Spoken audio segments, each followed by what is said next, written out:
10 hours of my flying journey were probably some of the toughest hours that I had ever had to endeavor in during my pilot training.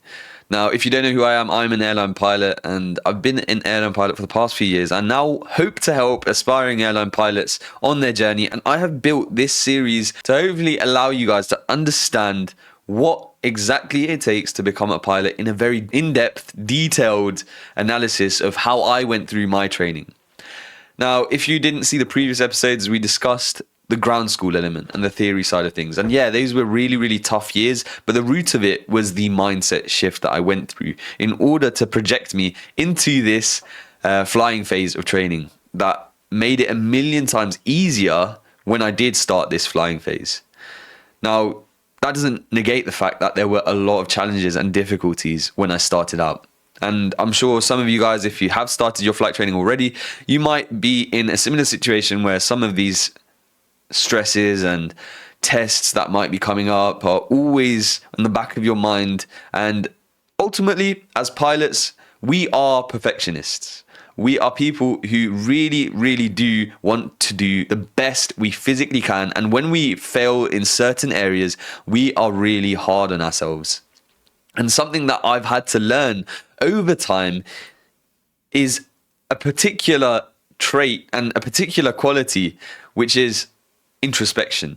Understanding that you may have flaws here and there, and that the important element is acknowledging those flaws and moving forward and trying to build upon those foundations. There are elements of a person's learning journey which we don't necessarily understand whilst we're young. And that's because we've grown up in schooling which doesn't really tell us what are the best methods to learn at times. Now, yeah, schooling is fantastic, and I went to a really good school, and I would say I was able to implement a lot of that learning and a lot of the study method that I took from school into my pilot training. However, I would say the majority of my pilot studies and the things that I utilized during my training, I didn't use from the schooling side of things. I had to understand and develop my own method of learning and the best way of learning whilst I was doing my flying training, because practicals are completely different to theory and academic tests. And now I was at a stage in my life where all I was going to be doing for the foreseeable future was practical hands-on flying. And all of the tests that I was going to take from now on are going to be practical tests. And that is a mental shift in itself. So from start to finish for my pilot training, there were constant mental shifts that I had to go through, maturity that I had to embody whilst going through these particular hurdles on my journey. Now, where did I start? So first of all, I finished my training in Oxford, where I did my ground school training, and I passed, like I mentioned in the previous video, with an average score of 90%. Then I was sent to Phoenix, Arizona, with the flight school that I was tagged to. And they did a lot of their flight training out there for a lot of cadets from all over the world, which was really, really nice, because you ended up building a community of pilots from pretty much everywhere on the planet. Towards the end of my training, which I will get to at some point, I was paired up with some Oman airline cadets who I absolutely love, and to this day I absolutely love. And you build these long-lasting connections with other people who are similar and like-minded to yourself. There is an element of a massive amount of loneliness, I would say, in the pilot community. We all go through our journey alone, and I think that's a massive struggle, and that's something that I'm trying to bridge the gap of at the moment. We are in an industry that is very, very tunnel vision focused. This is your journey, and no one else should be interacting with it. It's you against everybody else. But the reality is that isn't the case. We should all be a team in this, and we're all family. And when I speak to captains and people who are retired, I remember I was in Amsterdam for some of my training, and I saw a captain who was ex-Emirates, and he had retired. And what he said to me, because I saw him in the kitchen area, which was just exclusive to crews and flight deck and people who were basically in the aviation industry. However, this particular captain I met in the kitchen, and I was just cooking my food, and I was surprised because I was having a normal conversation with him, and he's in such a far position that I wouldn't have ever have seen at the time because I was still training. And I thought, why is he so open with me? Why is he so open to communicate and connect? And all I had known up until that point as well was people didn't really want to tell you stuff. They didn't really want to give you the information that you're looking for because their journey was different. So you need to go and find your own path. That is essentially how I was approached and how I was told the situation was going to be. But this particular guy, who was at the end of his career, he had said to me that we are all one family in aviation. Whether you're flying in Europe, whether you're flying in the Middle East, whether you're flying in India, in South America, we're all one family. And that's something that we miss out on. If you expect to get through your training, all the challenges, all the really difficult and stressful tests that you might have to do, if you expect to get through all of that alone, I can almost guarantee that you will not be successful. You have to try and outsource help from friends, support from family, from wherever you can, because it's so important that you do not have that mindset that you can do everything alone. Now, I'm someone that likes to do things alone. I really do like to just tunnel vision, lock in, and do things by myself. I'm someone that has strived in those positions and strived in those situations. But despite me having that mindset, I've always sought help from other people, always sought help from my peers and from my mentors and from people around me.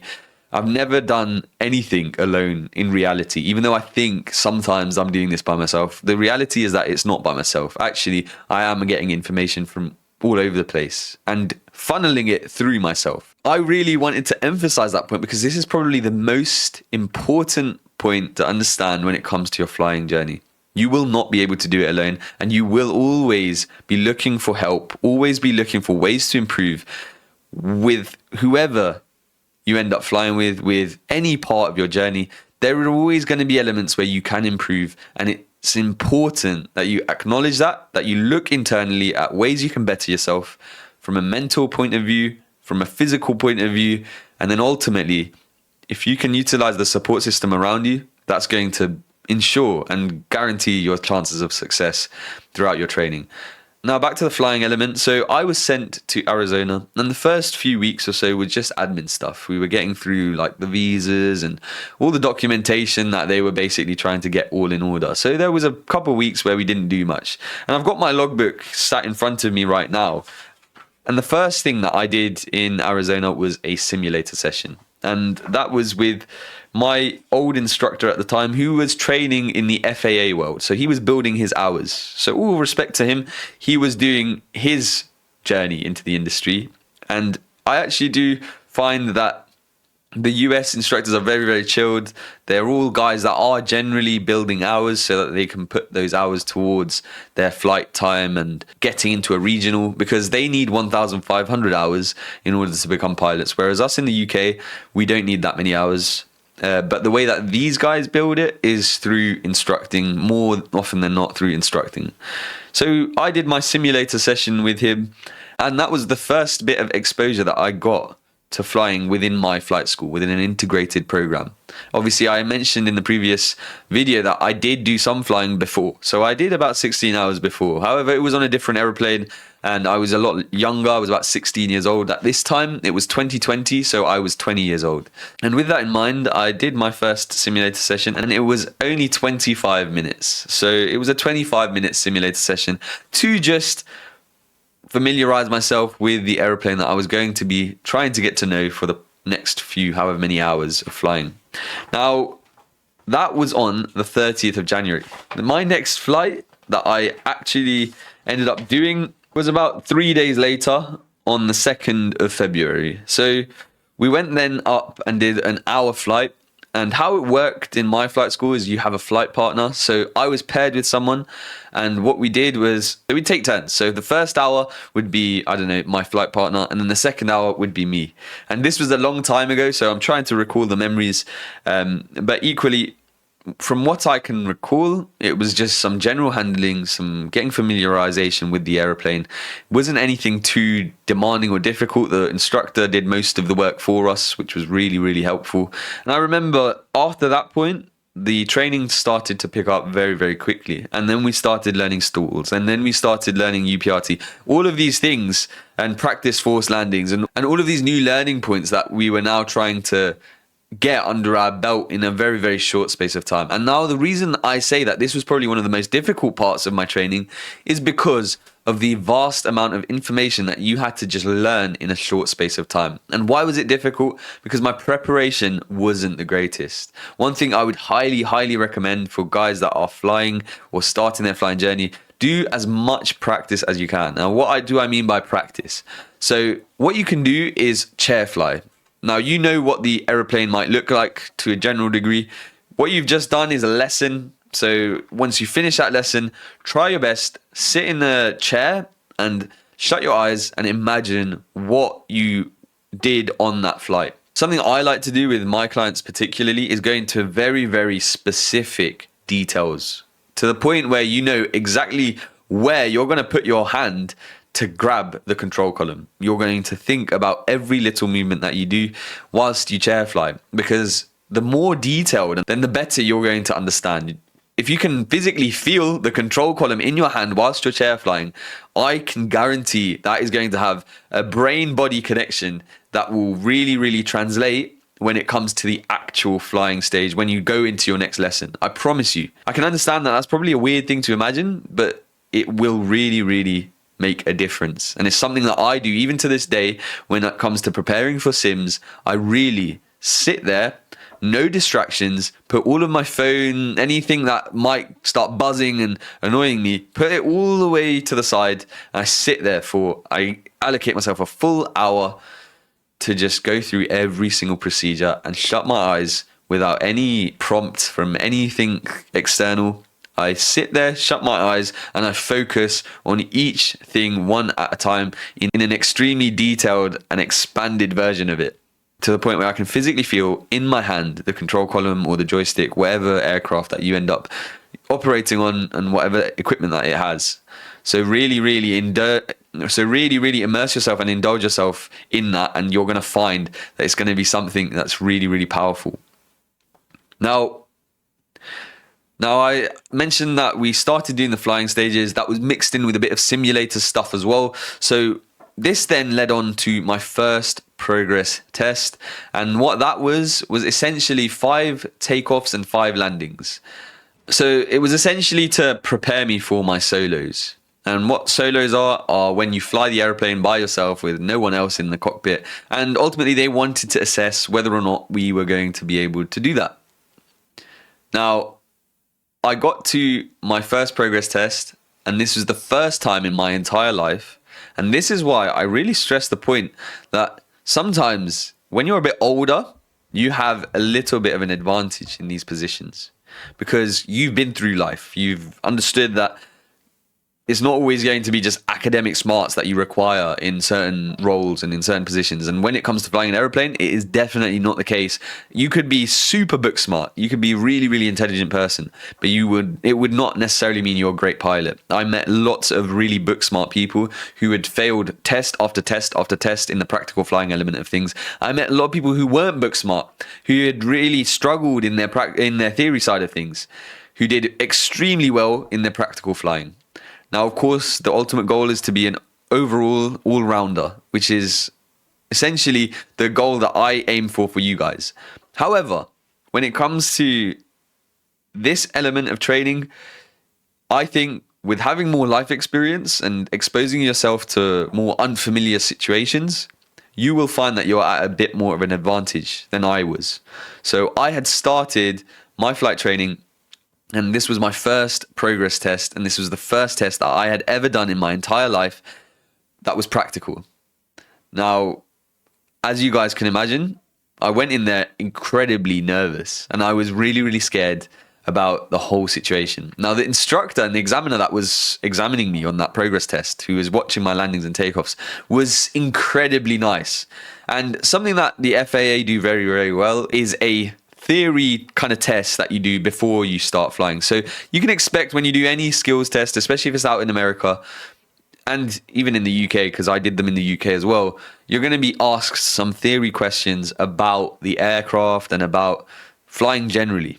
So they asked me a few questions. Thankfully, I had really researched and looked up the answers and understood what they were going to basically ask me about the aircraft, and done my due diligence to make sure that I was really ready to answer those questions. And thankfully, I managed to answer a few of those questions. Some of them I didn't know, and it's fine if you don't know everything, you don't know everything. So the instructor and the examiner just went through the question with me and answered it for me and said, this is the actual answer if you didn't know.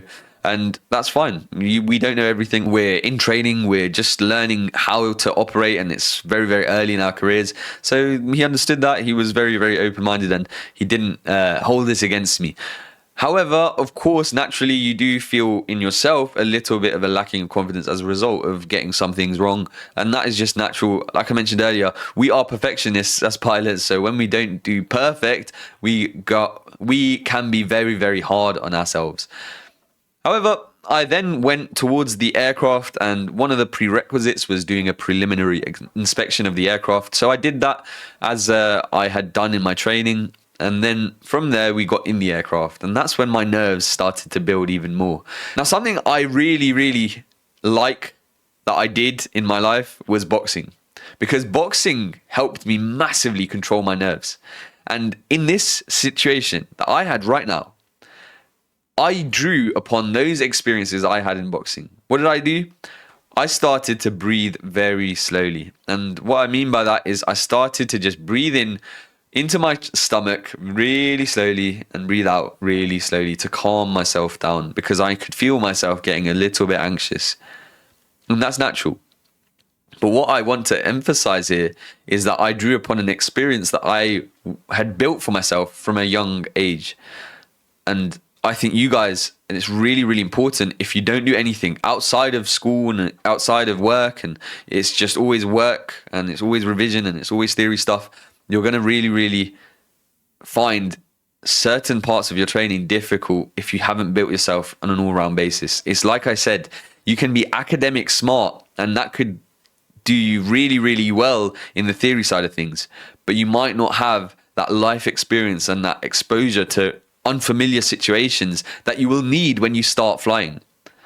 And I think it's so important for people who are starting out in their career towards becoming a pilot that they build themselves from the ground up. They build themselves academically, and they build themselves in a non-academic sense, because you need both in this industry. You need to know how to react in a really hyper stressful situation, and how to calm the nerves, and how to find yourself thinking logically rather than emotionally. And you also need to understand the technical element and understand what the aeroplane is doing and what you're supposed to be doing next. Now, another tip that I would really drill into you guys, like I said, do a lot of chair flying, but run through your checklists on a regular basis. Really go through them every morning, every night, whatever the checklists are, because it will just build you a good habit. If you can memorize them, I know that you get them physically. I know that you do. But if you can start memorizing them and understanding what button you're going to press when you do this checklist, if you can do that, it's going to put you in really good stead when it comes to the airline world, when it comes to actually starting in doing flows, because in the airline world, we do a lot of flows, and that's from memory. So if you can start implementing that from an early stage, that would be really beneficial. I did that progress test, and unfortunately, I wasn't successful, and that's absolutely fine. I knew I wasn't going to be the perfect pilot to begin with, so I failed that test. Oh, he failed his first exam. He must be a really bad pilot. Well, I failed my first practical flying exam. I failed it, and it's not about whether you pass or fail. When I finished that exam, I was given my feedback. I was told where I needed to improve. And what did I do? I went home that night, and I was really upset. And I was thinking to myself, what have I done? I've ruined my family's career. I've ruined my... I got on the phone to my mum that night, and I was crying to her because I thought, I'm never going to make it as a pilot. I said I was really down and beating myself up at the fact that I had failed an exam, and I'd failed my first exam.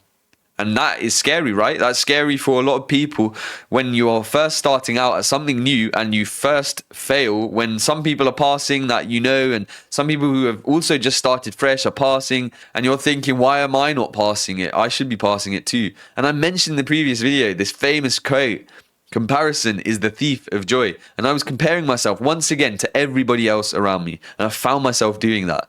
So that night I was so upset, and I spoke to my mum, and I got on the phone with her, and I was crying to her saying, I think I failed the exam. Like, I don't know what to do anymore.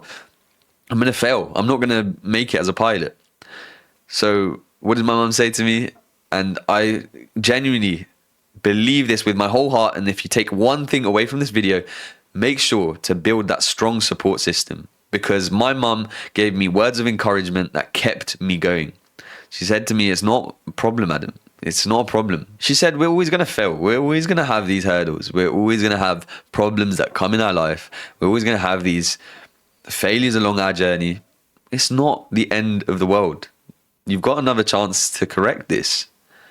And when she said that, when she said, I've got another chance to correct this, I thought to myself, she's absolutely right.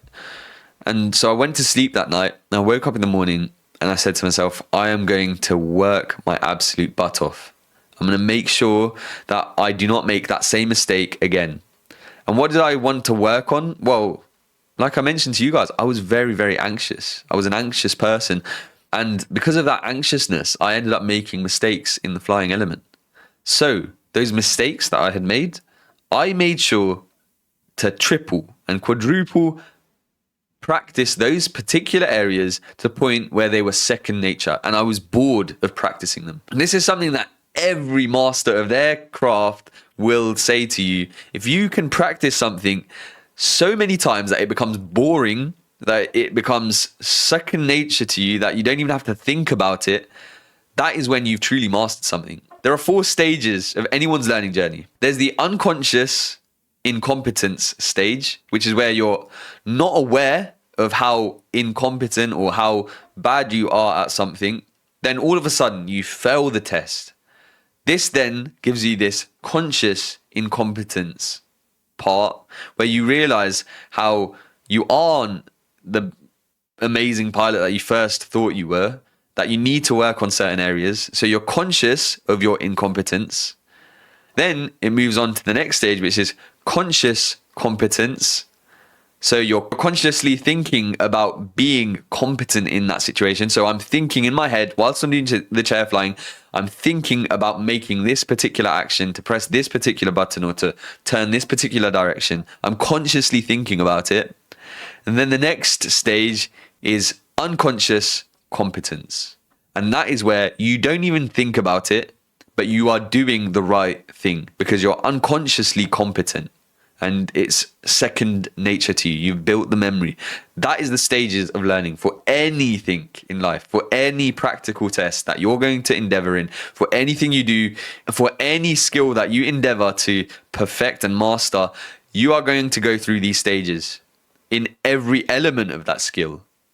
So what you need to understand is that you're going through those stages. And what's important to understand is that you're not going to be perfect first time. So be conscious of your incompetence. That's the first hurdle that we all need to overcome. And once we've overcome that, we can list down all of the things that we're bad at and drill them in, practice them over and over and over and over until we become unconscious competent. And that is when we have truly mastered something. And for me as a pilot, that is where I think to myself that I can now move forward onto the next task. Once I have truly mastered that particular skill. And even then, I know I have not truly mastered it, but I have, to the best of my knowledge, put in as much work as I physically can in that particular department. So I'm now going to move forward onto the next particular area of my flying that I need to improve on. And that is what I did. I worked on those areas. And then I sat the test again. Thankfully, I didn't have to do the theory test or theory exam before the test again. I didn't have to do that because I'd passed it the first time. But I did have to reaction those things that I hadn't done so well on.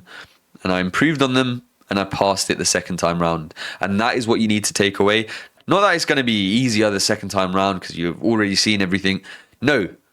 What you need to take from this is that you will have failures in your journey towards becoming a pilot. You will have certain areas that are not going to be good, and you're going to have to improve on those areas. And you're going to have to go home and really understand where you went wrong and how you can consciously understand where you went wrong and improve on that. And for me, when it comes to being a pilot, it all comes down to that powerful word, introspection. Understanding that you are not perfect and looking inwardly at yourself at areas where you can improve. From a mental point of view, from an academic point of view, from a skills point of view, there are so many areas that we can improve on. The way I work with my clients, I want them to be absolute superheroes, where they have looked at every area of their flaws and of their particular parts that have not gone so well. They look at those areas and they absolutely grind out and smash out as much work on improving those areas so that we can move on to the next part. And that's what I want for you guys as well. From my angle, I want you to continue to look inwardly, look at the areas that you may be weak in, and improve and advance upon those areas. Now, this has been an incredibly long episode. I hope that you found it useful despite it being long. I will move on quickly to the next stages in the next video, which will then move on to the more technical parts of my flying stages. So cross countries and those kind of things that I ended up having to do. And the day that I did that test was the 31st of March, 2020. Now, as soon as that test was finished, if you guys didn't know, COVID struck and we went in the US into a complete lockdown. And I'll discuss how I dealt with that in the next video. However, I hope you've enjoyed this video. If you have enjoyed it, please like the video, subscribe to my channel. And if you want help on your journey towards becoming a pilot, just go into the description and I'll be more than happy to speak with you about how I may be able to help you on your journey. Thank you very much for listening, and I will see you very, very soon.